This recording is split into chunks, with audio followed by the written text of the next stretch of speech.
On a souvent besoin de créer une présentation HTML et vite, que ce soit à partir de documents ou juste d'une idée. Eh bien, on va voir ensemble un outil qui peut complètement changer la donne et faire ça en quelques minutes à peine. Ok, alors voilà le plan 1. On va passer par 5 étapes clés. L'accès et la configuration, comment fournir le contenu, la génération elle-même, l'utilisation du code HTML et enfin, comment on peut peaufiner le tout. C'est parti. Allez, on attaque direct avec la première partie, l'accès et la configuration. On va voir, c'est vraiment un jeu d'enfant. Alors, pour bien démarrer, 2 choses super importantes. D'abord, on sélectionne l'outil Canvas. C'est lui qui va s'occuper de tout l'aspect visuel. Et ensuite, on vérifie bien que le modèle 2.5 Pro est activé. C'est ce qui va nous donner une structure de présentation vraiment propre et logique. Bon, la configuration est faite. Maintenant, la question c'est comment on lui donne à manger, comment on lui fournit le contenu. En gros, il y a 2 manières de faire. La première option, c'est la description directe. On lui écrit un prompt super détaillé, le sujet, à qui ça s'adresse, les points clés pour chaque slide, bref, on le guide. L'autre option, c'est de lui donner des documents, genre un PDF, un fichier texte ou même juste un plan et on le laisse faire le boulot d'analyse. Le choix entre les deux, ça dépend vraiment de ce qu'on a sous la main au départ. Et regardez cet exemple de prompt, c'est super parlant. C'est une demande pour une présentation de 5 slides sur le nettoyage de données pour des étudiants en data science. Et on voit bien tous les points listés. C'est ça qui est génial. Plus on est précis dans la demande, meilleur sera le résultat. C'est aussi simple que ça. Ok, on a donné les instructions ou les documents, et là, c'est le moment un peu magique, l'outil se met au travail et hop, il nous sort 2 choses en même temps. La première chose qui apparaît, c'est un aperçu interactif des slides.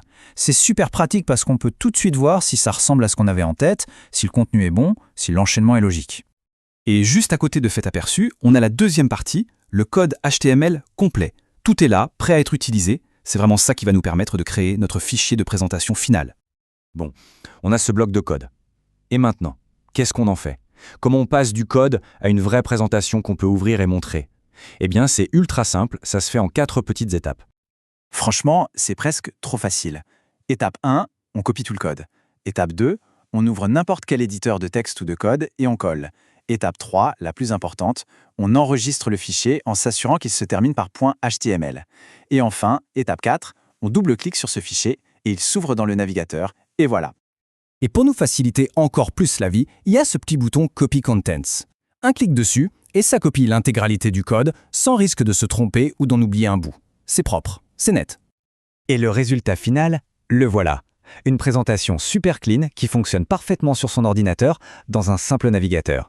Elle est interactive, professionnelle, prête à être envoyée ou présentée.